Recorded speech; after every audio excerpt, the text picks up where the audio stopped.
The Black Hawk helicopter shuddered violently as another rocket-propelled grenade exploded dangerously close to its tail rotor. Staff Sergeant Maria Santos gripped the edge of the open door, her knuckles white beneath her tactical gloves. Below them, the Afghan valley stretched out like a moonscape of rocky outcroppings and scattered vegetation, illuminated only by the orange flashes of gunfire and the occasional flare that painted everything in ghostly shadows. Maria had been a combat medic for 8 years, but nothing in her training had prepared her for what she was seeing through her night vision goggles. Her unit, Bravo Company of the 82nd Airborne Division, was spread across a narrow valley floor, taking heavy fire from Taliban fighters positioned in caves and behind boulders on the surrounding ridges. What was supposed to be a routine patrol to check on a remote village had turned into a nightmare when the enemy launched a coordinated ambush. The pilot's voice crackled through her headset again, barely audible over the roar of the engines and the distant sound of automatic weapons fire. "Santos, we've got multiple casualties down there, but I can't find a safe landing zone. The LZ is completely compromised. We're taking heavy fire from at least 3 positions." Maria adjusted her medical pack and checked her weapon one final time. Through her scope, she could see her fellow soldiers taking cover behind a low stone wall that ran along what used to be an irrigation ditch. She counted at least 4 men down, their bodies motionless in the dirt. Others were moving, but she could tell from their positions that several were wounded. Sergeant First Class, her squad leader, was pressed against the wall, speaking urgently into his radio. Even from her position in the helicopter, Maria could see the blood on his left arm. Beside him, Private Johnson was trying to drag Specialist Williams to better cover, but Williams wasn't moving right. His leg was bent at an angle that made Maria's stomach clench. "How long can you hold position?" she asked the pilot, Master Sergeant Davies, a veteran aviator with over 2,000 flight hours in combat zones. "Not long," Davies replied, his voice tight with concentration as he maneuvered the aircraft to avoid another incoming round. "We're burning fuel, and they're getting our range. Those guys up in the rocks have some serious hardware. I'm seeing muzzle flashes from what looks like a Russian-made heavy machine gun." Maria looked at the fast rope secured to the helicopter's floor. Standard procedure dictated that they return to base and wait for additional support before attempting any kind of rescue operation. The valley was what military tacticians called a fatal funnel, a geographic formation that favored the defenders and made it nearly impossible for attacking forces to maneuver effectively. But as she watched through her scope, Maria saw Private Johnson fall backward, his rifle spinning away from his hands. A dark stain was spreading across his chest plate. Was now alone, still trying to provide covering fire while simultaneously attempting to treat wounded men with his limited first aid supplies. The radio chatter from the ground was becoming increasingly desperate. "This is Bravo 6. We need immediate medical evacuation. I've got 4 urgent surgical cases and 2 more that won't make it another 10 minutes without treatment." Maria had joined the Army 8 years ago, fresh out of high school in a small town in New Mexico where her father worked construction and her mother cleaned houses. She had been the first person in her family to graduate high school, and the military had offered her a chance to get medical training she never could have afforded otherwise. Her initial plan had been to serve 1 enlistment, get her training, and then transition to civilian life as a nurse or emergency medical technician. But something about military medicine had captured her imagination. She discovered that she had natural instincts for working under pressure, an ability to think clearly when everything around her was chaos. After her first deployment to Iraq in 2009, she had extended her contract. Then she volunteered for the challenging Special Operations Combat Medic course, where she learned advanced trauma surgery, tactical emergency medicine, and how to operate in the most dangerous environments the military could imagine. Her instructors had noticed something special about Maria Santos. While other students struggled with the psychological pressure of treating wounded soldiers under fire, Maria seemed to become calmer and more focused as the situation grew more intense. Her fellow soldiers began calling her Ice, not because she was cold, but because she never seemed to lose her composure. Now, suspended over a combat zone in Afghanistan, watching her friends and fellow soldiers bleeding in the dirt below, Maria felt that familiar sensation of time slowing down, and her mind becoming crystal clear.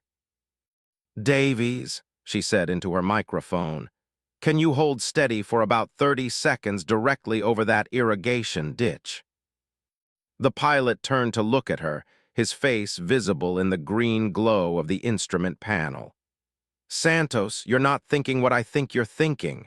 The LZ is completely hot. There's no way to land safely." "I'm not asking you to land," Maria replied, her hands already moving to check her equipment. She that her medical pack was secure, that her rifle was loaded, and that her fast rope harness was properly connected. "Sergeant Negative," Davies said, his voice firm. "I can't authorize a hot rope insertion. It's against protocol. We need to wait for air support to suppress those positions." Maria looked down at the scene below, was no longer moving. He was slumped against the stone wall, his radio lying silent in the dirt beside him. Private Johnson was trying to crawl toward him, leaving a trail of blood in the sandy soil. "How long until air support arrives?" she asked. Davies checked his instruments and spoke briefly to someone over a different radio frequency. "CAS is at least 15 minutes out. Apache gunships are 20 minutes. Maria did the math in her head. Based on what she could see of the wounds below, at least 2 of those soldiers would be dead in 15 minutes. Maybe more. Military medicine had taught her to think in terms of what medics called the golden hour, the critical period after trauma when proper medical intervention could mean the difference between life and death. But there was another factor that Maria was considering, something that went beyond medical calculations. The Taliban fighters in the rocks had chosen their ambush position perfectly. They had overlapping fields of fire that covered every possible approach route.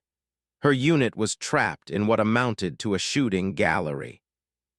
However, their position also had a weakness that Maria had noticed during her years of studying small unit tactics. The enemy fighters were positioned to engage targets at ground level. Their weapons were aimed down into the valley, which meant they would have difficulty engaging a target that approached from directly above. "Davies, listen to me," Maria said, her voice calm but urgent. "Those guys in the rocks are set up for horizontal engagement. They're not expecting a vertical insertion. If you can put me down fast, right in the middle of that irrigation ditch, I can treat the wounded and maybe change the tactical situation." The pilot shook his head.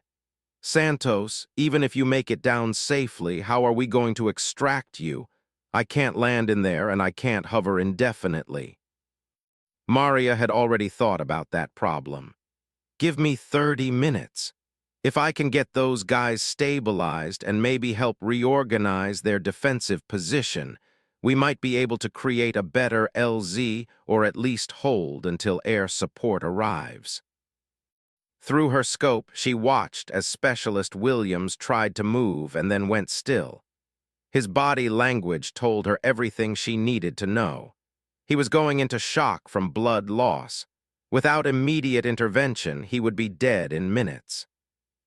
Davies, I need you to make a decision right now, Maria said. I can see Williams going into shock. If I don't get down there in the next 2 minutes, we're going to lose him. The pilot was quiet for several seconds, and Maria could see him weighing his options. Finally, he spoke into his radio, contacting their command center. Overlord, this is 7-2. I have a medic requesting permission for a hot rope insertion into an active fire zone. The response came back immediately, and Maria could hear it through her headset. 7-2, negative on the hot insertion. Return to base and wait for air support to clear the LZ. Maria felt her jaw clench with frustration.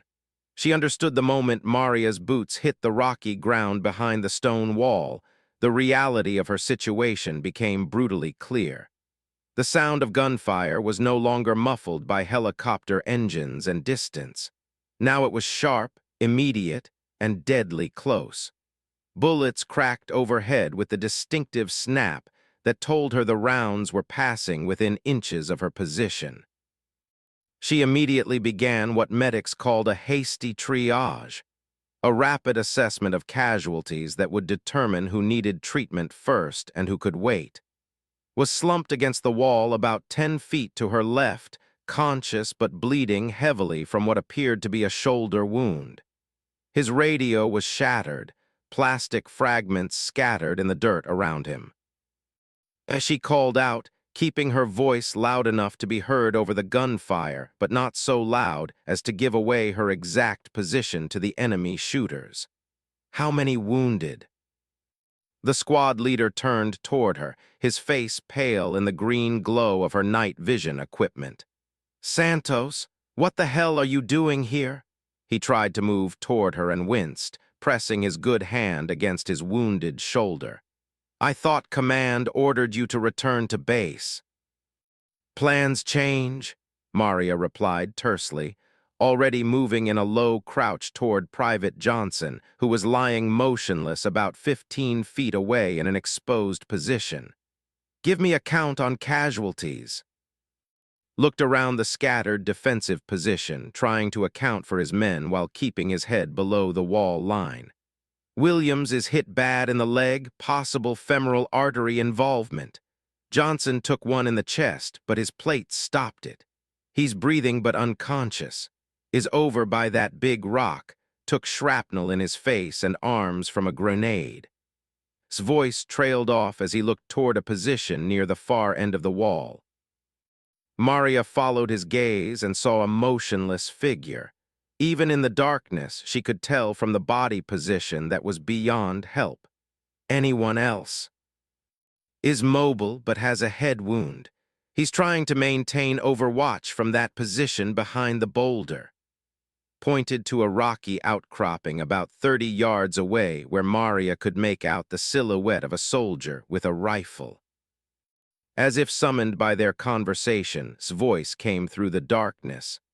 Contact left, multiple targets moving along the ridge line. The intensity of gunfire immediately increased, and Maria could see muzzle flashes from what appeared to be at least 6 different positions in the rocks above them. The Taliban fighters were well-positioned and clearly experienced.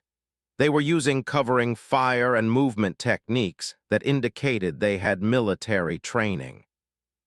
Maria began her combat crawl toward Johnson, staying as low as possible while dragging her medical pack behind her. The ground was rocky and uneven, and she could feel sharp stones cutting through her uniform pants at the knees and elbows. Every few seconds, she had to freeze as bullets struck the ground near her position, sending up small geysers of dust and rock fragments. When she reached Johnson, she immediately checked for a pulse and breathing. The private was unconscious but alive. His body armor had indeed stopped what appeared to be a 7.62 round, but the impact had knocked him down and possibly caused internal injuries. She could see blood on his lips, which suggested possible lung damage. Working quickly, Maria opened Johnson's uniform top and examined his chest. His breathing was shallow and rapid, and she could see the beginning of what medics called battle sign, bruising patterns that indicated internal trauma. She needed to get him stabilized and breathing properly before moving on to the other casualties. From her medical pack, she extracted an emergency airway kit and began the process of establishing a clear breathing passage. The procedure required steady hands and concentration, both difficult to maintain while under enemy fire. As she worked, she could hear trying to coordinate their defensive fire with. Can you see the heavy gun position?" called out. "Yeah, it's up there behind that cluster of boulders, maybe 200 meters up the slope," replied. "They've got us pretty well pinned down. Every time I try to get a shot, they light me up with that machine gun." Maria finished stabilizing Johnson's airway and moved on to examine his chest more thoroughly. She found what she was looking for, a small puncture wound just below his left armpit, where a bullet fragment had apparently found a gap in his body armor. The wound was bleeding internally, but it wasn't immediately life-threatening if she could control the bleeding. She applied a specialized combat dressing designed to seal penetrating chest wounds, then moved on to her next patient. Williams was about 20 feet away, closer to the center of their defensive position. As she crawled toward him, she could hear his voice, which was both good news and bad news. Good because it meant he was conscious and alert, bad because he was obviously in severe pain. "Medic," Williams called out, his voice tight with agony. "I can't feel my leg. Something's wrong with my leg." Maria reached Williams's position and immediately saw the problem. He had taken what appeared to be a large caliber round through the upper thigh, and there was significant bleeding. More concerning, she could see that the femur was fractured, which explained why he couldn't feel his leg properly. The bone fragments might have damaged the femoral artery. "Williams, I'm here," Maria said, keeping her voice calm and professional despite the chaos around them. "I need you to stay still and let me work." She began cutting away his uniform pants to get a better look at the wound.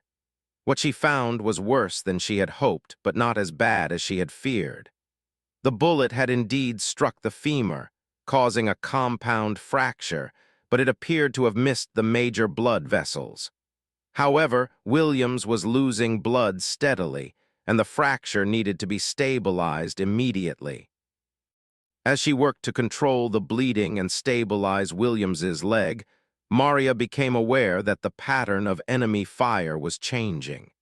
Instead of the constant barrage they had been facing, the Taliban fighters seemed to be conserving ammunition and picking their shots more carefully. That suggested they were either running low on ammunition or preparing for something. As she called out, "How long since you last made contact with command?" The squad leader checked his watch, squinting in the darkness. "About 20 minutes ago, just before my radio got shot up. Air support was supposed to be en route." 20 minutes. Maria knew that could mean air support was still 10 minutes away, or it could mean that other priorities had developed and their situation had been downgraded. In combat zones, situations could change rapidly, and resources were always limited. As she applied a tourniquet to Williams's leg, she heard a new sound that made her blood run cold. It was the distinctive metallic clink of grenades being prepared. The enemy fighters were getting ready to change tactics. "Grenades!" she shouted, just as the first explosive device arced through the darkness toward their position. The grenade landed about 15 feet away and detonated with a brilliant flash and a concussion that left her ears ringing. Shrapnel peppered the stone wall, sending chips of rock flying in all directions. Williams cried out in pain as several small fragments struck his unprotected areas. Before Maria could react, 2 more grenades followed in rapid succession. The enemy fighters were trying to flush them out of their covered positions or eliminate them entirely. She realized that they were facing a coordinated assault that would likely include ground movement once the grenades had done their work. As she called out, "Can you see any movement down low?" There was a pause as the soldier adjusted his position to get Amaria's plan was born from years of studying military history and her own observations about how defenders could use terrain to their advantage. The irrigation system that ran through the valley had been built decades ago to support local agriculture, but the channels and ditches created a network of covered positions that could be used defensively.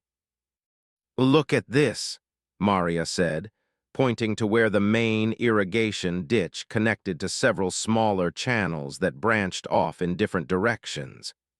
"The enemy fighters are expecting us to stay bunched up behind this wall, but if we can spread out along these channels, we can create overlapping fields of fire." The squad leader studied the layout, his tactical mind immediately grasping the possibilities despite his pain and blood loss. "You want to set up a reverse ambush," he said. "Let them come down into the valley thinking they know where we are, then hit them from multiple positions." "Exactly, but first, we need to get everyone positioned and make sure the wounded can fight." Maria looked over Tord, who had been silent throughout the engagement. "I need to check on and see what kind of shape he's in." "Nodded can cover us while we move. He's got the best position for overwatch right now." Maria began her combat crawl towards position, staying low in the irrigation channel. The darkness was both a blessing and a curse.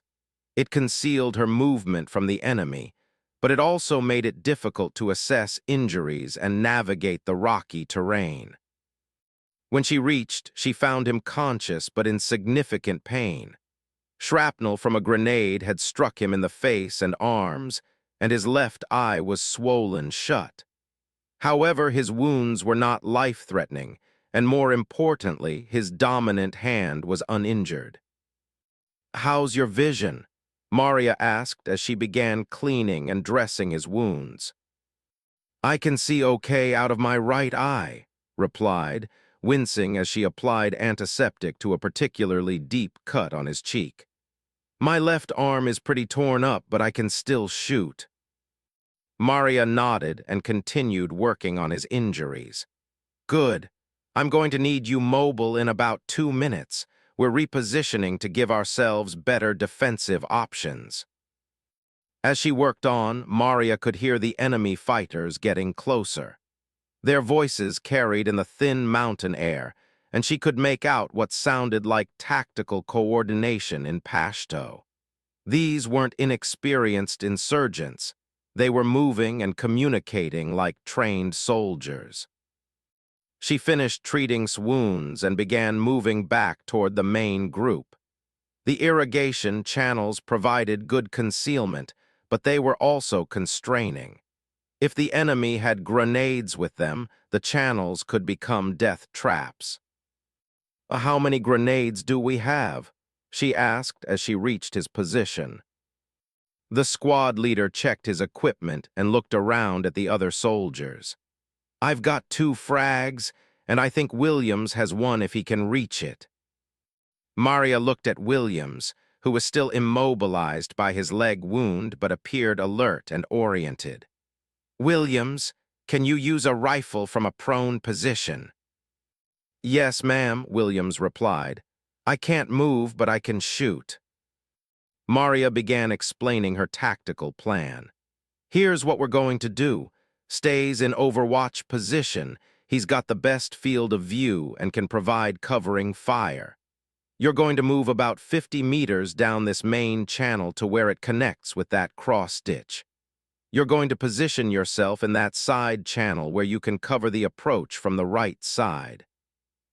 She looked around at her small group of wounded but determined soldiers.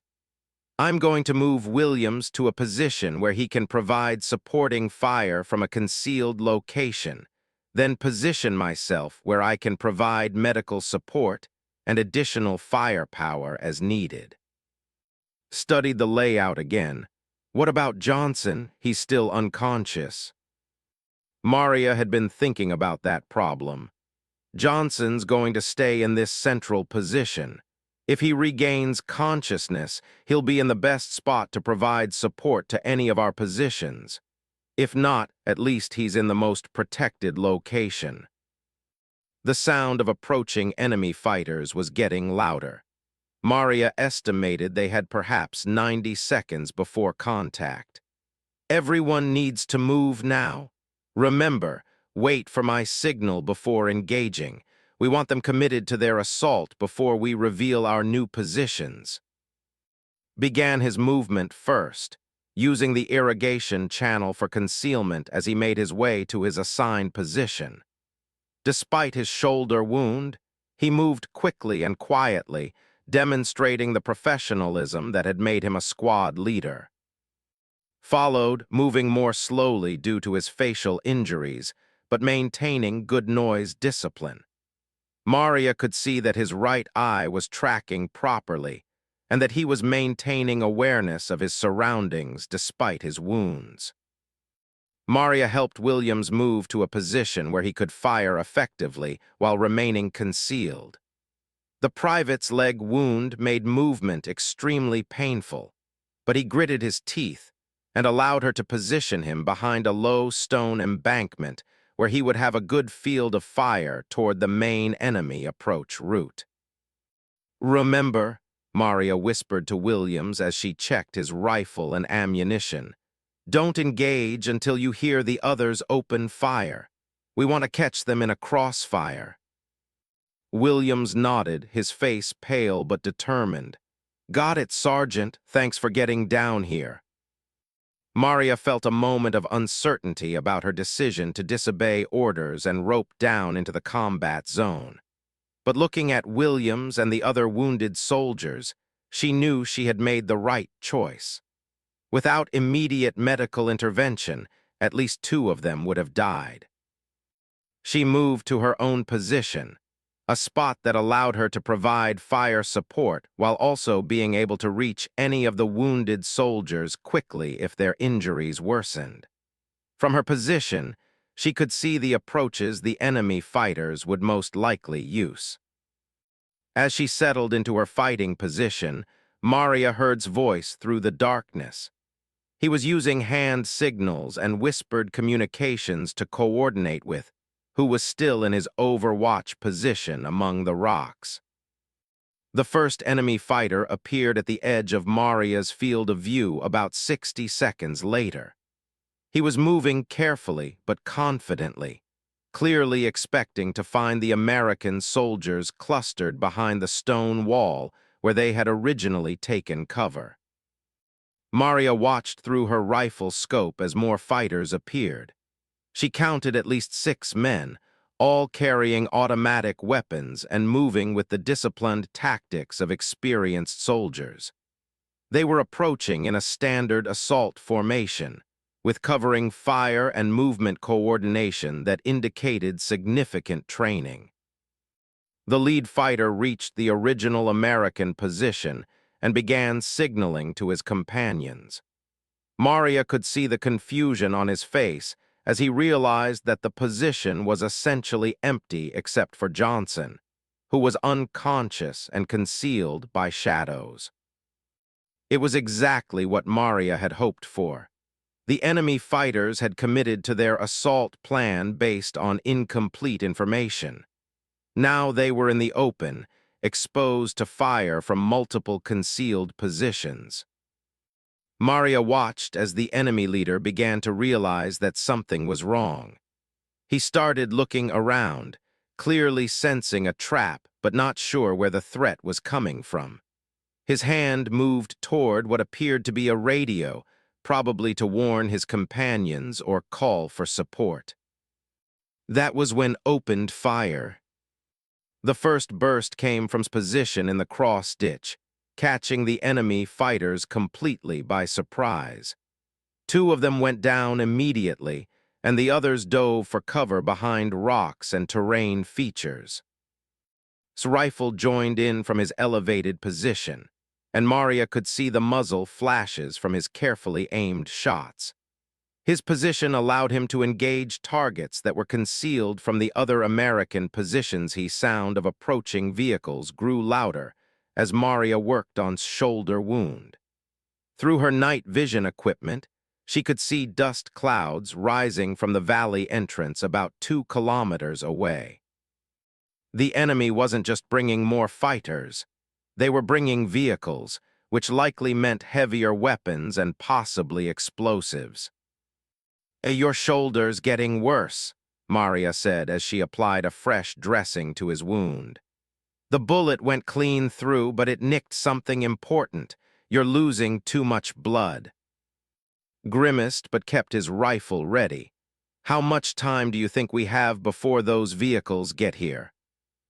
Maria looked toward the approaching dust clouds and made a quick calculation based on the terrain and typical vehicle speeds. Maybe 8 to 10 minutes if they're being careful about navigation in the dark, less if they know the route. She moved quickly to check on the other wounded soldiers. Williams's leg wound was stable, and his pain seemed to be manageable. His facial injuries were painful but not incapacitating. Johnson was now fully conscious and oriented, though still weak from his chest injury. "Johnson, how are you feeling?" Maria asked as she knelt beside him. "Like I got hit by a truck," Johnson replied, "but I can fight if I need to." Maria handed him his rifle and checked his ammunition. "You might need to. We've got company coming." As she moved between positions, Maria tried to assess their tactical situation objectively. They had successfully repelled one assault using surprise and superior positioning, but their advantages were beginning to disappear. The enemy now knew where they were positioned, and incoming reinforcements would likely have the numbers and equipment to overwhelm their small defensive force. His voice came from his overwatch position. "Santos, I can see the vehicles now. Looks like 2 trucks, maybe 3. They're moving slow but steady." Maria looked at her watch. It had been almost 45 minutes since the initial contact. Air support should have arrived by now, but she could hear no aircraft engines in the distance. Something had gone wrong with their support, or other priorities had developed elsewhere. "Do we have any other communication options?" she asked. "Backup radio, emergency beacon, anything." Shook his head weakly. "Primary radio is destroyed. My backup got damaged when I took the hit to my shoulder." He paused, thinking. Williams might have a personal emergency GPS unit in his pack. Maria crawled over to Williams's position and began searching through his equipment. She found the GPS unit, a commercial device that had emergency communication capabilities. The display showed their exact position, and she could see that it had satellite communication capability. Working quickly, she programmed an emergency message with their coordinates, casualty status, and the approaching threat. The device indicated that the message had been transmitted, but there was no way to know if it had been received or if help was available. The sound of vehicle engines was getting much closer now. Maria estimated that the enemy reinforcements would reach their area within the next 5 minutes. She needed to make some critical decisions about their defensive strategy. "Listen up," she called out to her scattered soldiers. "We've got heavy reinforcements coming in and we're going to be outnumbered, and we have 2 options. We can stay here and fight it out, or we can try to move to a better position." Despite his weakening condition, remained the squad leader. "What kind of better position are you thinking about?" Maria had been studying the terrain around them during the brief lull in fighting. About 300 meters up the valley, there was a cluster of large boulders that would provide better concealment and multiple escape routes. The position was also higher in elevation, which would give them better fields of fire. "There's a rock formation up the valley that would give us better defensive options," she explained. "But we'd have to move Johnson and Williams, and we'd be exposed during the movement." Williams, who had been listening to the conversation, spoke up from his position. "Sergeant, my leg's pretty messed up, but I can probably make it if someone helps me." Johnson nodded weakly. "I can move if I need to."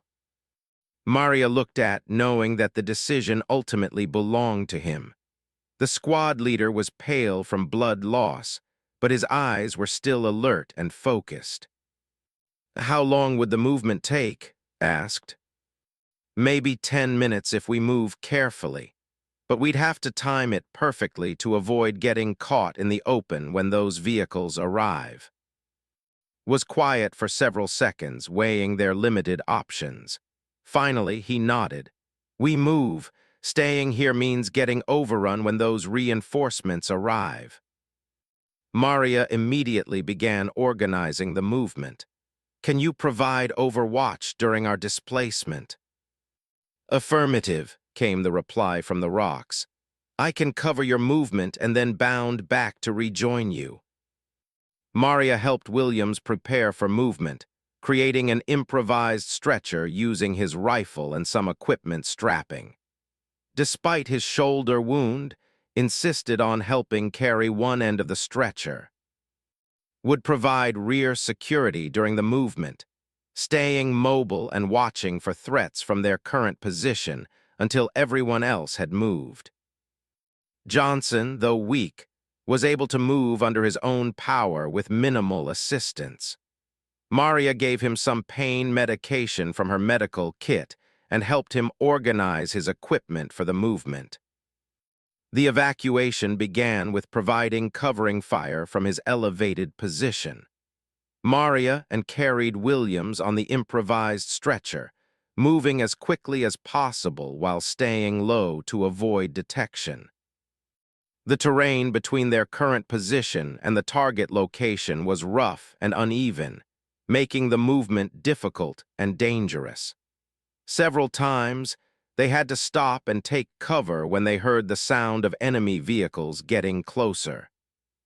About halfway to their destination, Williams spoke up weakly. "Sergeant, I can hear aircraft engines." Maria stopped and listened carefully. In the distance, she could indeed hear the distinctive sound of military aircraft, but she couldn't tell if they were friendly or enemy aircraft. "Do you recognize that sound?" she asked. The squad leader listened for several seconds, then smiled grimly. "That's an A-10 Thunderbolt," he said. "Air Force Close Air Support." Maria felt a surge of hope.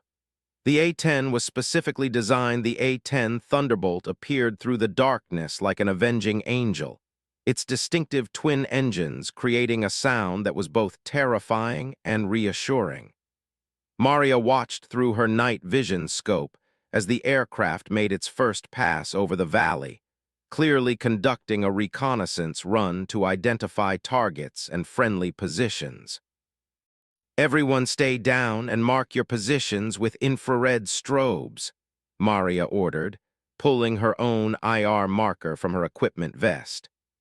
The small devices would be invisible to the naked eye, but clearly visible to the aircraft's advanced targeting systems. Was becoming increasingly weak, and Maria knew she was running out of time to get him proper medical treatment. His face was pale, and his breathing was becoming shallow, classic signs of significant blood loss. She applied another pressure dressing to his shoulder wound, but what he really needed was surgical intervention and blood replacement. The sound of enemy vehicles was getting closer, and Maria could see muzzle flashes from multiple positions as the reinforced enemy force began their assault on the boulder field. The Taliban fighters had night vision equipment of their own, and they were moving with the confidence of a force that significantly outnumbered their opposition. "What's your ammunition status?" Maria called out to their overwatch position. "Running low," replied. "Maybe 2 magazines left." Maria checked her own ammunition and found a similar situation. They had enough for one more serious engagement, but if the battle continued much longer, they would be reduced to using captured weapons or fighting with limited rounds. The A-10 pilot's voice suddenly crackled through an emergency frequency that Johnson's radio could receive. "Ground units in the Boulder Field, this is 6-2. I need you to mark your northernmost position so I can establish safe fire lines." Maria immediately activated an additional IR strobe and placed it at the edge of their defensive perimeter. 6-2, friendlies are marked with infrared. Enemy forces are approaching from the south in vehicles and on foot. Copy that, ground units. I have visual on your IR markers and multiple heat signatures moving toward your position. Stand by for danger close fire mission. Maria knew what danger close meant. The aircraft would be firing so near to their position that there was significant risk to friendly forces. She gathered her wounded soldiers closer together and made sure everyone was in the most protected positions possible. The first A-10 gun run was spectacular and terrifying. The aircraft's 30 GAU-8 cannon fired with a sound like ripping canvas, sending hundreds of armor-piercing rounds into the enemy vehicle positions. Maria watched through her scope as one of the trucks exploded in a brilliant fireball, illuminating the entire valley. The psychological effect on the enemy fighters was immediate and dramatic. The coordinated assault began to break down as individual fighters sought cover from the devastating air attack. But Maria's relief was tempered by deteriorating condition. The squad leader was now barely conscious, and she could see that his pulse was becoming weak and rapid. Without immediate evacuation to a medical facility, he would not survive much longer. "Johnson, can you raise command on that radio?" Maria asked urgently. Johnson, who was still weak but functional, began working with the communication equipment.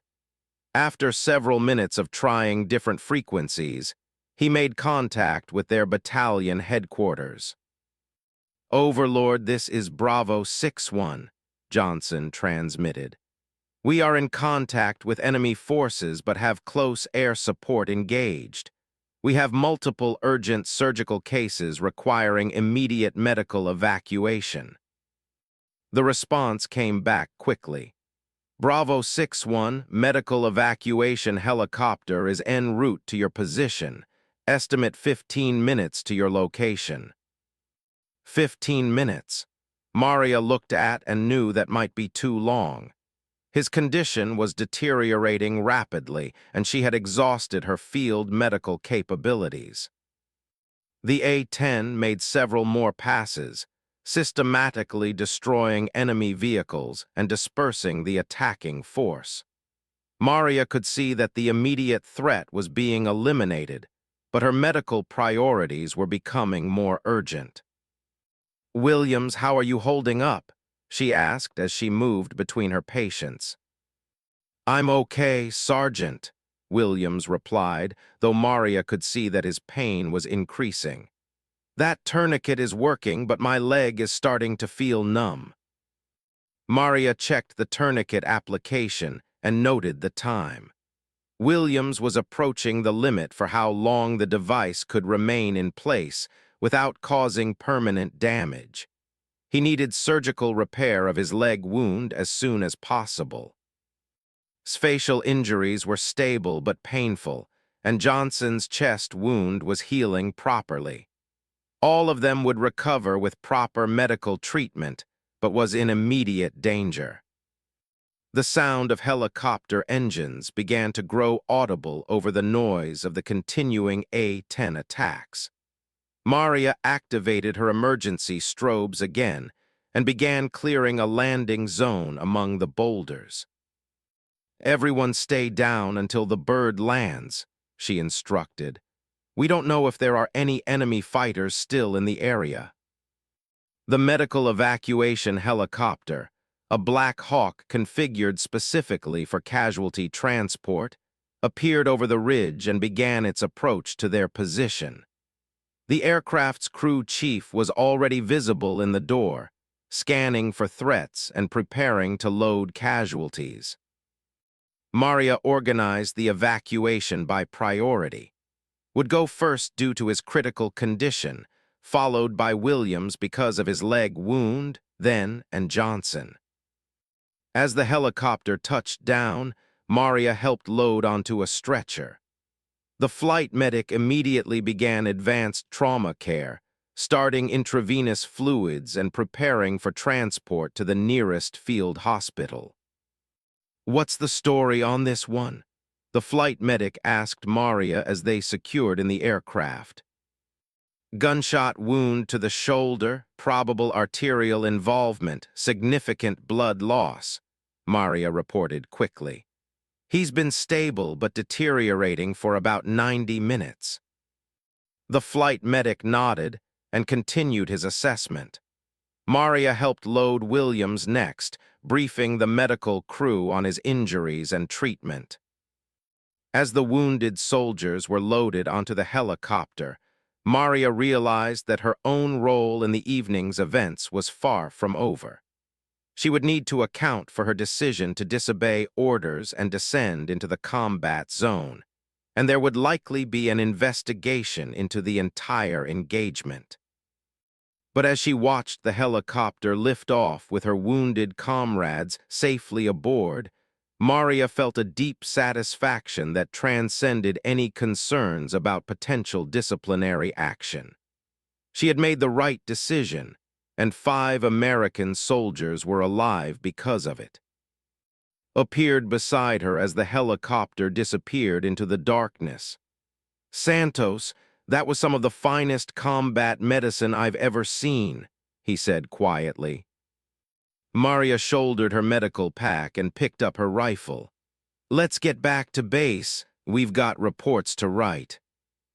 The A-10 made one final pass over the valley, ensuring that no enemy forces remained in the area. The pilot's voice came over the radio one last time. "Ground units, this is Sixto. Area is clear of enemy activity. You are cleared to move to your extraction point." As Maria and began their movement toward the valley entrance where their extraction vehicle would meet them, Maria reflected on the evening's events. She had violated direct orders, conducted a dangerous tactical insertion under fire, and led a successful defense against superior enemy forces. More importantly, she had proven to herself and her fellow soldiers that sometimes the right decision and the legal decision were not the same thing. Her medical training, her tactical knowledge, and her willingness to take personal risk had combined to save lives in a situation where following orders would have meant watching good soldiers die. 3 weeks later, Maria would receive the Silver Star for her actions in the Afghan Valley. The citation would read, in part, "Staff Sergeant Santos displayed extraordinary heroism and medical expertise in the face of enemy fire, saving the lives of multiple wounded soldiers through her courageous actions and tactical leadership."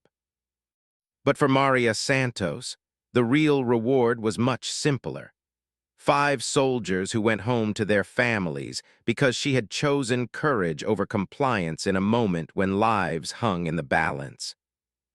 The valley fell silent except for the sound of their boots on the rocky ground as they walked toward safety, leaving behind a battlefield where one woman's decision had turned potential tragedy into an extraordinary victory against overwhelming odds. for providing fire support to ground troops in situations exactly like theirs. If the pilot could identify their position and the enemy targets, they might have a chance to survive. But as they reached the new defensive position among the large boulders, Maria realized that their biggest challenge was still ahead of them. The approaching enemy vehicles were now close enough that she could see their headlights, and the aircraft engines were still several minutes away. "Everyone get positioned," she ordered as they helped Williams into a sheltered spot among the rocks. "We need to hold this position until air support arrives." Was looking increasingly weak from blood loss, and Maria knew she needed to get him more advanced medical treatment soon. Johnson was functional but far from 100%. Williams was immobilized but could still provide effective fire support. As she checked her own ammunition and prepared for what could be their final engagement, Maria heard's voice from behind them. He had been providing rear security during their movement and was now reporting on enemy activities. "Multiple vehicles stopped at our old position," reported. "Looks like they're deploying troops. I count at least 12 fighters, maybe more." Maria looked through her scope toward their original defensive position and could see the enemy soldiers spreading out in what appeared to be a search pattern. They were looking for signs of where the Americans had gone. The sound of aircraft engines was getting louder, and Maria knew that the next few minutes would determine whether her decision to disobey orders and descend into the combat zone would result in saving lives or in the loss of her entire unit. She checked her rifle one final time and prepared to make what might be her last stand in an Afghan valley, surrounded by wounded soldiers who were depending on her leadership and medical skills to keep them alive until help could arrive. Opened fire from his side channel position, creating the crossfire effect that Maria had planned. The enemy fighters found themselves caught in a triangle of fire from positions they hadn't expected. Maria selected her targets carefully, focusing on enemy fighters who were trying to coordinate their response or move to positions where they could threaten her wounded soldiers. Her training as a combat medic had included extensive marksmanship instruction, and she could see that her shots were having the desired effect. The engagement lasted about 90 seconds, but it felt much longer to Maria. When the shooting stopped, she could see that the enemy assault had been completely disrupted. Several fighters were down, and the others had withdrawn to positions much further away. "Sound off," called out from his position. "Good to go," came the response from the side channel. "Still in position," the soldier in the rocks reported. "Williams, I'm okay," the wounded private called out. Maria checked on Johnson and found that he was beginning to regain consciousness, probably awakened by the gunfire. "Johnson's coming around," she reported. As the immediate threat subsided, Maria began to assess their new tactical situation. They had successfully defended against one assault, but she knew the enemy would likely regroup and try again. The question was whether they could maintain their defensive advantage and whether air support would arrive before the next attack. Moved back toward the central position, and Maria could see that his shoulder wound was bleeding more heavily. The stress and exertion of combat had worsened his condition. "Let me take a look at that shoulder," Maria called out. As she prepared to treat his worsening injuries, Maria heard a sound that made her heart sink. It was the distant sound of more vehicles approaching the valley, and they didn't sound like American military vehicles. The enemy was bringing reinforcements, and their small group of wounded soldiers was about to face a much larger threat. Better view of the terrain between their position and the enemy positions. "Affirmative. I count at least 4, maybe 5 fighters moving down the slope on the right side. They're using the grenade explosions for cover. Maria looked around at her wounded soldiers and made a rapid tactical assessment. Johnson was stable but couldn't fight. Williams was immobilized but could potentially use a rifle if someone positioned him properly. Was wounded but mobile and still had his weapon. Whom she hadn't reached yet was an unknown factor. The sound of approaching boots on rocky ground was getting closer. Maria estimated they had perhaps 2 minutes before the enemy assault reached their position. With their current capabilities, they couldn't hold off a determined ground attack by experienced fighters. But as Maria looked around their defensive position, she began to see possibilities that the enemy might not have considered. The irrigation ditch they were using for cover actually connected to a larger drainage system that ran throughout the valley. If she could get the mobile, wounded soldiers repositioned properly, they might be able to create a more effective defensive arrangement. More importantly, Maria had noticed something about the enemy fire patterns that suggested the Taliban fighters weren't entirely familiar with the terrain features in this immediate area. They were shooting at where they thought the Americans should be, not necessarily where they actually were. Maria said, "I need you to listen to me carefully. We're going to move." The squad leader looked at her with confusion and concern. "Santos, we can't move Williams with that leg wound, and Johnson's in no condition to travel." Maria was already pulling equipment from her pack. "We're not going far, just repositioning inside this drainage system. I think I can create a better defensive position, but I need your help in about 3 minutes." As she began to explain her plan, the sound of enemy fighters grew closer, and Maria knew that the next few minutes would determine whether her desperate gamble would save lives or simply delay the inevitable.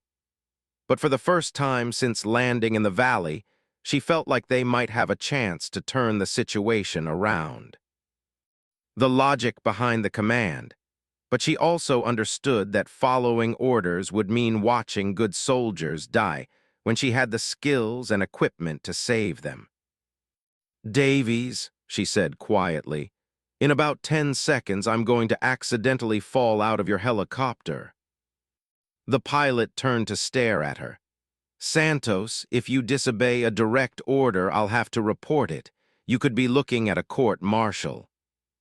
Maria was already moving toward the fast rope. "Then you better make sure you get me back up here to face that court-martial," she said. She looked down at her fallen comrades one more time, took a deep breath, and wrapped her gloved hands around the thick rope.